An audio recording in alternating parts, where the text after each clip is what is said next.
आम्ही त्यातून बाहेर सावरत नाही आणि मशाल घेऊन आम्ही उद्धवसाहेब मशाल घेऊन संपूर्ण महाराष्ट्रामध्ये लढले आणि मोठ्या प्रमाणावर खासदार निवडून आले, आमदार निवडून आले, आमचे जे काही आले.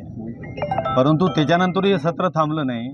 पैशाच्या भरोशावर म्हणजे आज 500 कोटीमध्ये ऑपरेशन टायगर त्यांनी आटोपलं असं म्हणतात. पैशानेच विकत घेतल्या गेल्या. 60-60 कोटी प्रत्येक खासदाराला दिले गेले. 60 कोटीमध्ये यांचा सौदा झालेला आहे आणि त्यानंतर हजार कोटीची कामं यांना दिवस प्रलोभन आहे. मला सांगा की हे किती दिवस आम्ही म्हणजे आता उद्विग्न झाले म्हण. आता असा विषय आहे की नुसतं जोडे मारून त्या पुतळ्याला जोडे मारू नये तर प्रत्यक्षात ज्यावेळेला समोर येईल ना त्यावेळेला संजय देशमुख जोडे निश्चित जिल्ह्यात यवतमाळ जिल्ह्याचे खासदार उद्धव बाळासाहेब ठाकरे यांनी निवडून दिलेले खासदार संजय देशमुख हे यवतमाळ जिल्हा खासदार हे जिल्ह्यातील सर्व शिवसैनिक तीव्र निषेध करत आहे.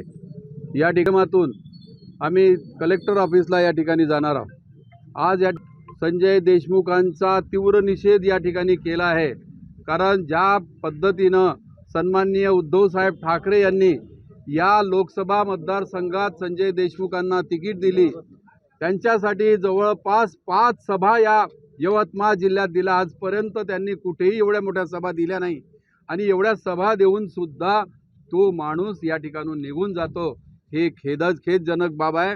या आमच्या मतदारांनी जो विश्वास त्यांच्यावर टाकला होता तो विश्वास त्यांनी गमावला आहे. त्यामुळे आम्ही या ठिकाणी या यवतमाळ जिल्हा शिवसेना उद्धव बाळासाहेब ठाकरे यांच्या वतीनं त्यांचा निषेध करतो आहोत. कारण या ठिकाणी जे काही महत्त्वाचे निर्णय या ठिकाणी आजपर्यंत आमचा एक नेता म्हणून आम्ही मानत होतो, ज्यांच्या भरोशावर आम्ही या ठिकाणी सर्व कार्यकर्ते त्यांच्या विश्वासावर काम करत होतो, त्यांनी तो विश्वास संपादन केला नाही आणि आमच्यातून निघून गेले. याबद्दल आम्ही सर्व शिवसैनिक या ठिकाणी तीव्र निषेध करतो आणि त्यांचा पुतळा जाळून या ठिकाणी आम्ही निषेध केलेला आहे आणि असाच निषेध आम्ही प्रत्येक मतदारसंघात आम्ही या ठिकाणी करणार आहोत. आणि त्यांचा निषेध हा या पक्षाच्या वतीनं, कारण पक्ष संघटना बांधताना जो काही पक्ष संघटना बांधत असताना पक्षापेक्षा कोणी मोठा नाही, पक्ष हा सर्वात श्रेष्ठ आहे, व्यक्ती हा मोठा नाही आणि हे सिद्ध करून दाखवायचं काम आमच्या सर्व कार्यकर्त्याचं आहे. आणि कार्यकर्ता हा सज्ज आहे. कोणीही एकही कार्यकर्ता या ठिकाणी त्यांच्यासोबत गेलेला नाही.